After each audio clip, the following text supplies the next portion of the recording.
Here are 6 psychological ways that the best influencers get you to do what they want.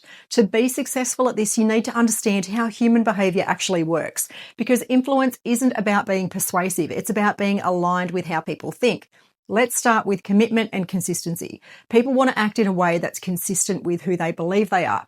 Once they say yes to something small, even agreeing with a post or replying to a message, they're more likely to keep saying yes. There's a study where people were asked to sign a small petition about safe driving.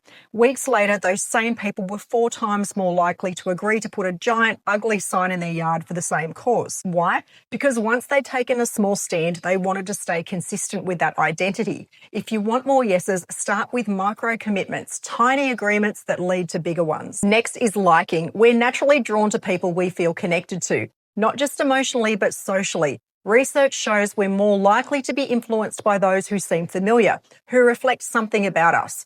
You want people to say yes, let them see themselves in you. So one of the fastest ways to build this is shared language. The words you use, the way you frame ideas, if it sounds like them, they'll feel understood. And when people feel seen, they listen. Now let's talk about scarcity. We don't just want what's good, we want what's hard to get, whether that's time, attention, access. When something is limited, its value skyrockets. There was a test run on a digital product launch. The product stayed exactly the same, but when it was framed as by invite only, conversions doubled. It wasn't about the product changing, it was about the perception of exclusivity. Scarcity speaks directly to the fear of missing out, and that fear is a powerful motivator. Another principle is social proof. Human beings are tribal. We take cues from the crowd. And when we're unsure, if a product, idea, or a person seems to have momentum, we instinctively trust it more. We see businesses do this all the time on their website that say, customers who bought this also loved, and 3 other items pop up.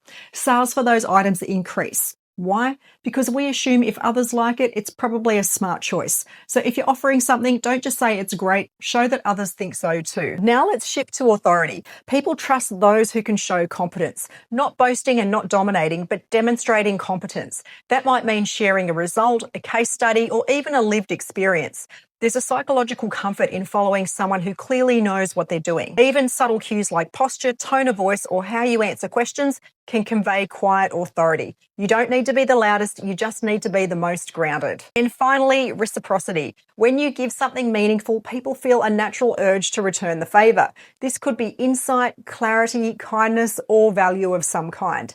Reciprocity activates a social contract, and we're wired to balance the scale. So people who get others to say yes more often don't push, they position. They align with how people are built to respond. They understand the levers that already exist in the human mind, and they pull the right one at the right time.